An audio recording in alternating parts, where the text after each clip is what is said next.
நான் உன்னை காண்கிற தேவன், கண்மணி போல் உன்னை காப்பே.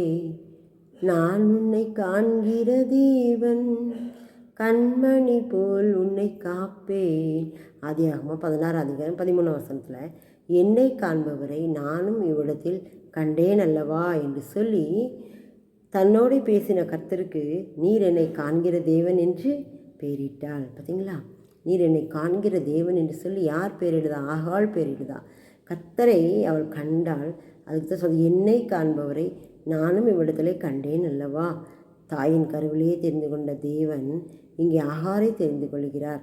ஆகாரை தெரிந்து கொண்டதன் மூலமாக அவளுடைய குமாரனாகி இஸ்மவேலின் மூலமாக ஒரு பெரிய சந்ததி இந்த உலகத்தில் உருவாக காரணமாக இருந்தது.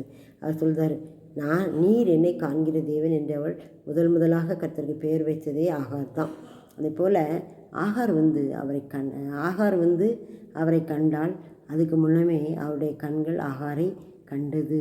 ஆகாரை கண்டதுனால்தான் அவர் அவளுக்கு என்ன செய்தார்? அந்த மகனுடைய உயிரை பாதுகாத்து கொடுத்தார். என்னை காண்பவரை நானும் இவ்விடத்தில் கண்டேன் அல்லவா என்று சொல்லி தன்னை காண்கிற அந்த தேவனுக்கு அவள் நீர் என்னை காண்கிற தேவன் என்று சொல்லி பேரிடுதாளாம். சரிங்களா? இவ்வளோ பெரிய சிலாக்கி ஆண்டவர் அவளுக்கு கொடுத்துருக்கிறாரு. அவளை போல நம்மையும் காண்கிற தேவன் தான் அவர். ஆகாரை மட்டுமல்ல, உன்னையும் என்னையும் காண்கிற தேவன். நம்முடைய கண்ணீரை துடைத்து நாம் எப்படிப்பட்ட மன குமுறலில், மன கஷ்டத்தில், பிரச்சனைகளில் இருக்கிறோம் என்பதை காண்கிற தேவனாக அவர் இருக்கிறார்.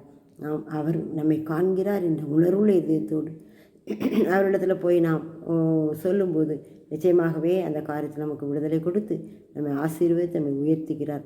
ஆகார் மூலமாக ஒரு பெரிய ஆசீர்வாதமான ஒரு சந்ததியை கொண்டு வந்தார். அதுபோல் நம்மையும் நம்முடைய சந்ததிகளையும் ஆசீர்வதிப்பார். ஆமென்.